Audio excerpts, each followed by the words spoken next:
Today we've got lots more news from the Sun Princess. We've got a lot to talk about together, really as it applies not only to the Sun Princess, but to cruises moving forward. I think this is a big deal. So let's go ahead and get started.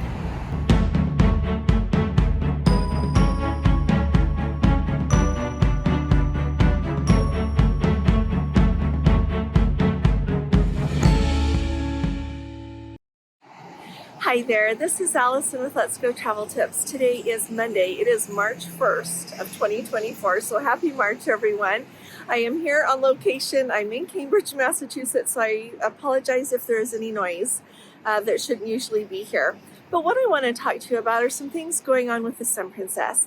As I mentioned to you yesterday, as people have embarked on this cruise, they have found out that there is no entertainment basically on the ship. The venues that we were also excited to see and try out do not have any entertainment yet. Because of that, they are showing entertainment in the piazza and in the Princess Live area on the ship.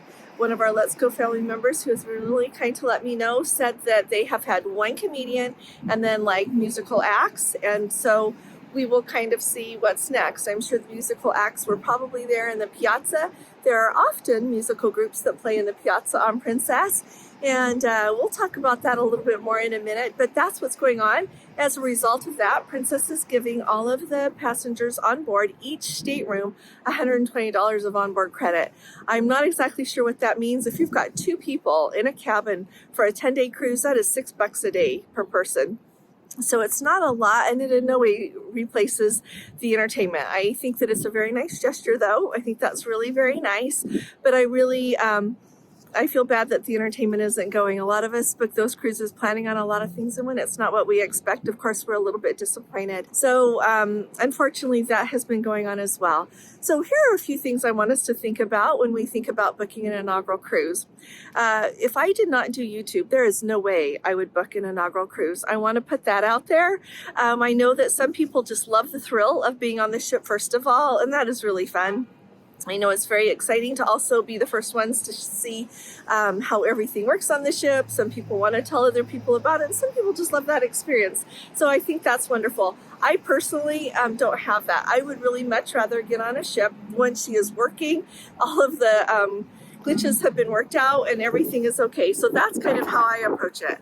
On the other hand, here are some things I want you to all be thinking about for the Star Princess. We've got that Star Princess inaugural booked as a group, and Gordon and I are still going to stay signed up for that because we do YouTube. That's just our thing. But I want you to all really be watching what's going on with the Sun Princess and seeing what's going to happen. In a perfect world, I really believe that as things went along and things were not ready for the Sun Princess, in a perfect world, they would have canceled these cruises a long time ago. I also know that in a perfect world, nothing last minute ever comes up. So I know that that's a factor here as well. I don't know what happened, why they had to cancel these cruises other than the ship wasn't ready, but I don't think we're going to ever know. I haven't heard any news that anybody is going to release that information, and that's, I guess, okay. Along with that, so anyway, in addition to that, I kind of want you to step back and think in your mind why it is that you book the cruises that you book, and if this really experience is going to impact whether or not you want to book an inaugural cruise. Now, and Princess is not the only one that has had this struggle. We have had the Icon of the Seas just barely started sailing, and it was not ready. The entertainment on that was not ready to go. There were a lot of glitches on the early cruises of that as well. When the Wonder of the Seas came out, same thing, a lot of glitches, and it wasn't ready for prime time yet. So as we think about these things, I've thought to myself, why do cruise lines continue to do this? Why do they continue to sail when things aren't ready? And you know what I've just decided, and I want to hear about this from all of you, it's because they get away with it. It's because people still book the cruises, people that do what I do, and people who do it on a much higher level with a lot more followers get on, they tell everybody what's wrong, some news channels will report on it, but then people just keep booking cruises and it gets dusted under the rug. So what I'm trying to say is I don't think that things are going to change. I think this is still going to be what happens with inaugural cruises. So when you book an inaugural cruise, I would expect that everything isn't going to be ready. And then if everything is ready, you can be pleasantly surprised. That's really what I think. So let me know in the comments what you think about all of that. Another quick note about the Sun Princess, and I'm excited to hear this actually, is that, you know, that Horizon Dining room is 3 levels now, 6, 7, and 8. So deck 6, people have said, is where you're going to have your more traditional dining. You're going to be early, you're going to be late, you're going to have an assigned table. You go at that time, you'll have that table the whole time, and you'll have the same servers.